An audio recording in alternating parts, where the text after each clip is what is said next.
इस बार के BBD cell में S24 आपको मिलेगा 8 Gen 3 के साथ में। अब देखो ये मिलेगा आपको अंडर 40 के बजट में, तो भाई बहुत से लोग इसे बाय करना डेफिनेटली चाहेंगे बिकॉज कि एक्सनॉस के साथ में था तो लोगों ने इसे इग्नोर किया, लेकिन अभी आ चुका है स्नैपड्रैगन के साथ में। लेकिन यहाँ पे एक फ्रेश एंट्री होती है पिक्सल 9 की, क्योंकि ये भी एक फ्लैगशिप लेवल का स्मार्टफोन था। ये भी 70-75 के बजट में लॉन्च हुआ था, तो इसकी प्राइस भी अभी ड्रॉप हो चुकी है बिकॉज की पिक्सल 10 आ चुका है। तो अभी यहाँ पे लोग है कंफ्यूज कि भाई कौन सा बाय करे एक्चुअल में, अंडर 40 के बजट में पिक्सल 9 को बाय कर ले या फिर S24 को बाय कर ले जो कि स्नैपड्रैगन 8 Gen 3 के साथ में आता है। तो अगर आप भी बहुत ही ज्यादा हो कंफ्यूज, डोंट वरी, आपको वीडियो को बिल्कुल पूरा देखना है, स्किप नहीं करना है। आपके मैं सभी डाउट इस वीडियो में क्लियर कर दूं। बात करें सबसे पहले S24 की, तो यहाँ पे आपको मिलते हैं दो वेरिएंट, 8/128 और 8/256। और सेल में आपको जो इसका बेस्ट वेरिएंट है 8/128 वो आपको मिलेगा अंडर 40 के बजट में, यानी 37, 38, 39 जो भी यहाँ पे प्राइस रहेगी, लेकिन वो अंडर 40 के मिलेगा। और ये जो 128 वाला वेरिएंट है यहाँ पे आपको मिलेगी UFS 3.1 की स्टोरेज टाइप। और जो इसका अगला वेरिएंट है 256 वाला, उसकी प्राइस रहेगी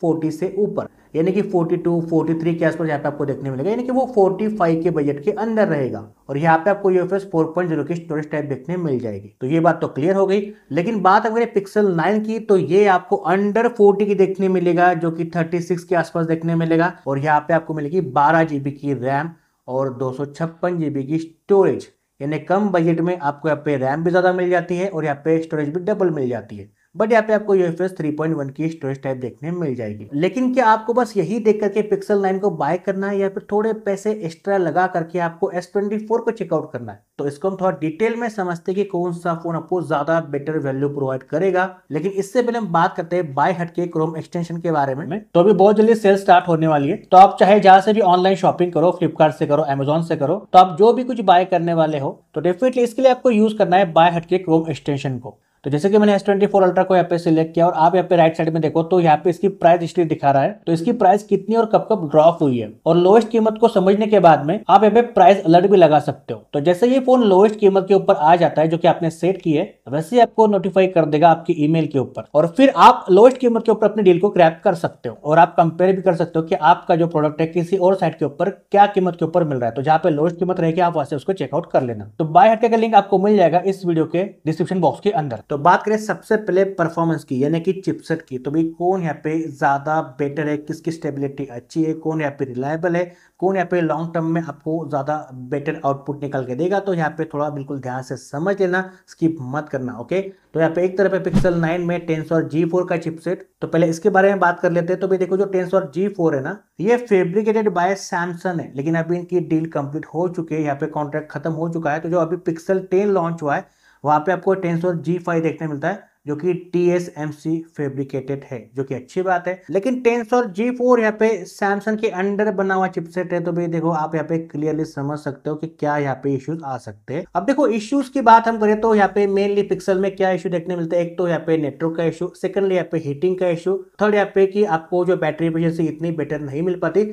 बिकॉज के यहाँ पे मॉडेम इतने बेटर नहीं होते और साथ ही में चिपसेट भी इतने एफिशिएंट नहीं होते, तो आपको स्टेबिलिटी बहुत ही वीक मिल जाती है। तो ये जो इश्यूज है इस बार के पिक्सल 9 में फिक्स हुए हैं बिकॉज के यहाँ पे टेंसर G4 का चिपसेट यूज किया है, और साथ ही में इस बार यहाँ पे सैमसंग का मॉडेम यूज किया है जो कि है लेटेस्ट 5400 वाला, जो कि पिछले मॉडेम से इंप्रूव तो है, लेकिन ये फिर भी एक्सनॉस का ही मॉडेम है। इस बार के पिक्सल 9 में इसी के चलते नेटवर्क इशू आपको बहुत ही कम से कम देखने मिलते हैं, लेकिन फिर भी स्लाइटली इश्यूज आ सकते हैं अगर आप यहाँ पे बहुत ही वीक कवरेज एरिया में रहते हो। तो आप यहाँ पे बिल्कुल ध्यान से देखो, जो पिक्सल 8 सीरीज थी वहां पे इन लोगों ने यूज किया था टेंसर G3 का चिपसेट, उसमें इश्यूज तो थे, लेकिन साथ में यूज किया था यहाँ पे मॉडेम भी एक्सनॉस 5300 का। आप इसमें इश्यूज क्या क्या है वो देख सकते हो। तो यहाँ पे क्लियरली लिखा हुआ है कि जो पिक्सल 8 सीरीज थी उसमें कंप्लीटली यहाँ पे एक्सनॉस का मॉडेम यूज किया था। बहुत से लोगों ने यहाँ पे कंप्लेन किया था कि यहाँ पे स्ट्रेंथ बहुत ही वीक है सिग्नल की, और कनेक्टिविटी इतनी आपको बेटर नहीं मिलती, और ये बार बार शिफ्ट होता है 5G से 4G के ऊपर भी, और नेटवर्क बहुत बार यहाँ पे गॉन भी होते हैं, और इसी के चलते बैटरी ड्रेन भी होता था बिकॉज की ये देखिए,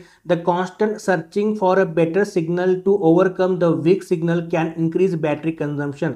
तो भाई बार बार ये जो नेटवर्क है वो ढूंढ रहा था, यानी कि वीक नेटवर्क थे, तो इसलिए बार बार सर्च कर रहा था कि भाई नेटवर्क आ जाए, नेटवर्क आ जाए। तो इसी के फ्लक्चुएशन के चलते यहाँ पे बैटरी बहुत कंज्यूम हो रही थी पिक्सल 8 सीरीज में। तो अभी वो बहुत हद तक फिक्स हुआ है, लेकिन फिर भी अभी आप यहाँ पे ध्यान से देखो तो आपको यहाँ पे अगेन मॉडल देखने मिलता है, वो एक्सनॉस का ही है, लेकिन यहाँ पे इंप्रूव हो चुका है। बट हम बात करें S24 सीरीज में, तो आपको यहाँ पे जो मॉडेम देखने मिलता है वो मिलता है स्नैपड्रैगन का। तो S24 सीरीज में आपको देखने मिलता है Qualcomm स्नैपड्रैगन का X75 5G मॉडेम, और ये ज्यादा बेटर कनेक्टिविटी और ज्यादा स्टेबिलिटी के साथ में आपको देखने मिलता है। तो आपको 5G का स्पीड हो, नेटवर्क की कनेक्टिविटी आपको बहुत ही मस्त आएगी।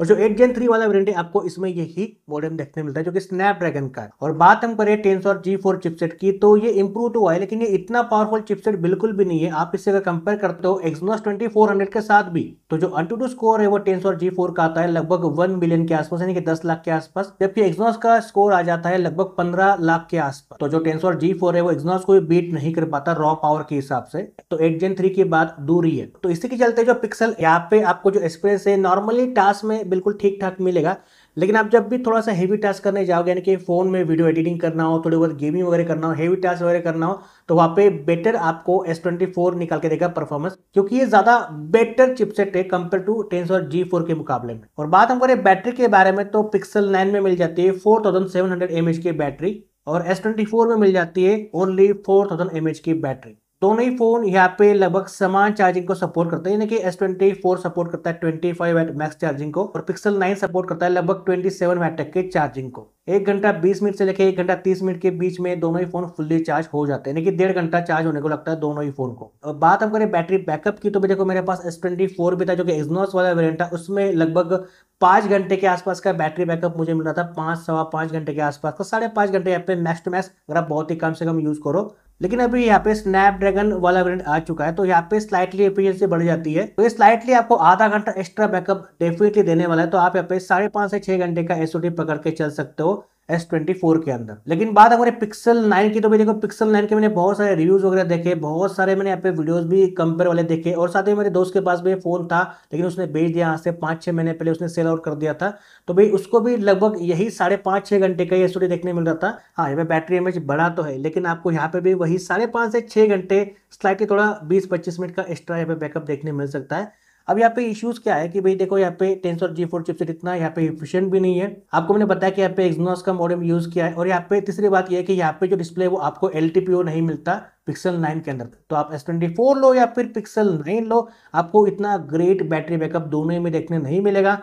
आपको दोनों में 5 से 6 घंटे के बीच का एसओटी देखने मिलेगा मीडियम से मॉडरेट यूज के अंदर। तो कुल मिला के देखो तो नेटवर्क कनेक्टिविटी, परफॉर्मेंस और स्टेबिलिटी में आपको S24 ज्यादा बेटर रहेगा 8 Gen 3 के साथ में। नेक्स्ट हम बात करें इसके डिजाइन के बारे में, इसके इन हैंड फील के बारे में, तो भाई देखो जो S24 है ना वो रियल में कॉम्पैक्ट फील होता है आपको हाथों में, बिकॉज कि यहाँ पे जो लाइट वेट भी है ये फोन 168 ग्राम के आसपास ये फोन है S24, और इसकी थिकनेस है 7.6 mm की, जो कि 6.2 इंच के डिस्प्ले के साथ में आपको देखने मिल जाता है। इसके रियर में ग्लास है और फ्रेम है मेटल की, और यहाँ पे आपको फ्रंट और रियर में विक्टर्स 2 देखने मिल जाता है। तो हाथों में इन हैंड फील की बात हम करें तो S24 बहुत ही कॉम्पैक्ट है, लाइट वेट और बिल्कुल पतला भी है, हल्का भी है। और बात हम करें पिक्सल 9 की, तो ये भी छोटा और कॉम्पैक्ट साइज में ही आता है, 6.3 इंच की यहाँ पे स्क्रीन मिल जाती है। यहाँ पे भी आपको रियर में ग्लास मिलता है, मेटल की फ्रेम मिल जाती है, और यहाँ पे भी आपको फ्रंट और रियर में विक्टर्स 2 मिल जाता है। लेकिन इसकी थिकनेस आपको देखने मिलती है 8.5 mm की, यानी कि ये S24 से ज्यादा थिकर है, यानी कि ज्यादा मोटा है। और साथ में वेट भी इसका 198 ग्राम का, यानी कि 200 ग्राम के आसपास यहाँ पे पिक्सल 9 देखने मिलता है। तो ये हाथों में थोड़ा स्लाइटली हेवियर और थोड़ा बल्कि यानी कि थिकर लग सकता है।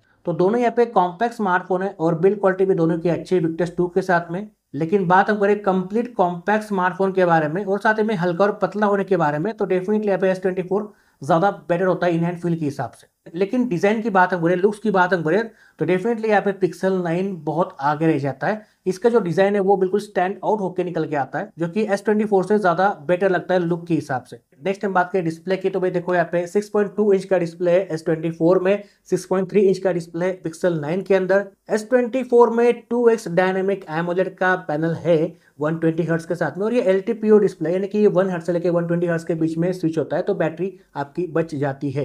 पिक्सल 9 में OLED डिस्प्ले 120 हर्ट्ज का, और जो OLED डिस्प्ले होता है ये इंफीरियर होता है 2x डायनेमिक एमोलेड के मुकाबले में, यानी कि स्लाइटली थोड़ा लोअर साइड में होता है यहाँ पे OLED display compare to 2x dynamic AMOLED के मुकाबले में। और जो पिक्सल 9 का डिस्प्ले है वो 120 हर्ट्ज के साथ में आता है, जो कि यहाँ पे ये LTPO डिस्प्ले नहीं है, यहाँ पे ये 60 हर्ट्ज से लेकर 120 हर्ट्ज के बीच में ही शिफ्ट होता है। तो बैटरी थोड़ी ज्यादा कंजम्पशन हो सकती है। दोनों में आपको लगभग 2600 निट्स के आसपास की पीक ब्राइटनेस देखने मिल जाती है। तो ये दोनों ही डिस्प्ले आउटडोर में अच्छे खासे ब्राइट रहते हैं। दोनों ही डिस्प्ले में HDR10+ कंटेंट का सपोर्ट भी है, तो आप दोनों ही में HDR कंटेंट वॉच कर सकते हो। और बात हम करें बेजल्स की, तो भाई देखो S24 में बहुत ही कम से कम बेजल्स देखने मिल जाते हैं, जबकि आप पे पिक्सल 9 में आपको बेजल्स ज्यादा देखने मिल जाते हैं। तो वैसे डिस्प्ले क्वालिटी आपको दोनों ही की अच्छी मिल जाएगी, लेकिन यहाँ पे LTPO डिस्प्ले का होना, साथ ही में कम से कम बेजल्स का होना, और जो 2x डायनेमिक एमोलेड का पैनल है, यहाँ पे जो आपको कलर ट्यूनिंग देखने मिल जाती है, वो डेफिनेटली यहाँ पे पिक्सल 9 से ज्यादा बेटर है। कुल मिला के यहाँ पे डिस्प्ले के हिसाब से भी पिक्सल 9 के मुकाबले में S24 ज्यादा बेटर निकल के आता है। और बात हम करें बायोमेट्रिक सेंसर की, तो यहाँ पे दोनों में आपको अल्ट्रासोनिक बायोमेट्रिक फिंगरप्रिंट सेंसर मिल जाता है। दोनों में आपको 7 साल की अपडेट का सपोर्ट मिल जाता है। दोनों यहाँ पे प्रॉम्प्टली अपडेट प्रोवाइड कर देते हैं।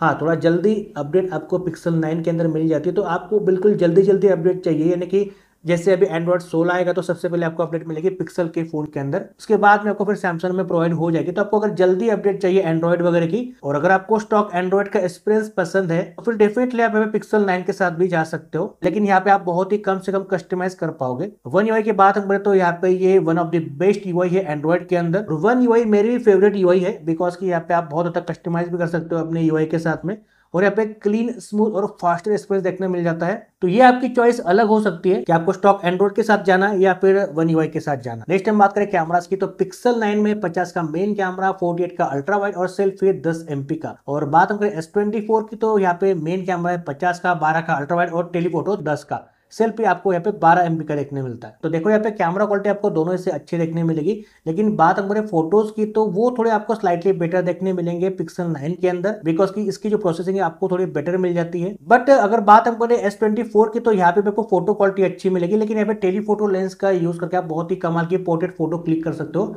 जो कि आप यहाँ पे पिक्सल 9 में नहीं कर सकते। और रही बात वीडियो क्वालिटी की, तो यहाँ पे भी S24 ज्यादा बेटर है पिक्सल 9 के मुकाबले में, और आप S24 के अंदर 8K रिकॉर्डिंग भी कर सकते हो 30 FPS के अंदर। और जो कैमरा फीचर्स है वो भी आपको S24 में ज्यादा देखने मिल जाते हैं। बात हम करें AI के फीचर्स की, तो यहाँ पे दोनों में आपको बहुत सारे AI के फीचर्स मिल जाते हैं, तो आप दोनों में AI के फीचर्स को यूज कर सकते हो। तो कुल मिलाकर मैंने सब कुछ बातें क्लियर कर दी है, चाहे वो डिस्प्ले हो, परफॉर्मेंस हो, बैटरी हो, इसका UI हो या फिर बिल्ड क्वालिटी वगैरह हो। तो देखा जाए तो यहाँ पे S24 मेरे हिसाब से ज्यादा बेटर सेंस बनाता है बाय करने के लिए। हाँ, थोड़ा ये महंगा जरूर से है, लेकिन यहाँ पे लॉन्ग टर्म में स्टेबिलिटी आपको ज्यादा बेटर देखने मिलेगी S24 के साथ में, चाहे वो नेटवर्क कनेक्टिविटी हो, स्टेबिलिटी हो, परफॉर्मेंस हो, डिस्प्ले क्वालिटी हो, कैमरा क्वालिटी हो। तो डेफिनेटली यहाँ पे आप S24 को पिक कर सकते हो। और बात हम करें पिक्सल 9 की, तो जो लोग बजट बिल्कुल भी नहीं बढ़ा सकते, बिल्कुल 35-36 के आसपास से बिल्कुल स्टक है, और उनको एक नया सा एक्सपीरियंस करना है पिक्सल के साथ में, बिकॉज कि अब तक वो सैमसंग, ओप्पो यूज करके बोर हो चुके हैं, और साथ में उनको पिक्सल का जो डिजाइन है वो बहुत अच्छा लग रहा है, और स्टॉक एंड्रॉइड का एक्सपीरियंस भी उनको लेना है। और यहाँ पे उनका जो यूज है बहुत ही कम से कम, यानी कि बहुत ज्यादा हेवी टास्कर वो नहीं है। और आप ऐसे एरिया में होते हो जहाँ पे कोई भी नेटवर्क का इश्यू नहीं है, लाइक सिटी एरिया में जहाँ पे कोई भी नेटवर्क इश्यूज नहीं होते, तो आप डेफिनेटली पिक्सल 9 को भी अपने हिसाब से चेकआउट कर सकते हो। तो ये चॉइस टोटली आपकी बन जाती है कि भाई आपको क्या करना है। मैंने आपको सब कुछ पॉइंट क्लियरली एक्सप्लेन कर दिया है, तो आप अपने हिसाब से अभी चेकआउट कर सकते हो।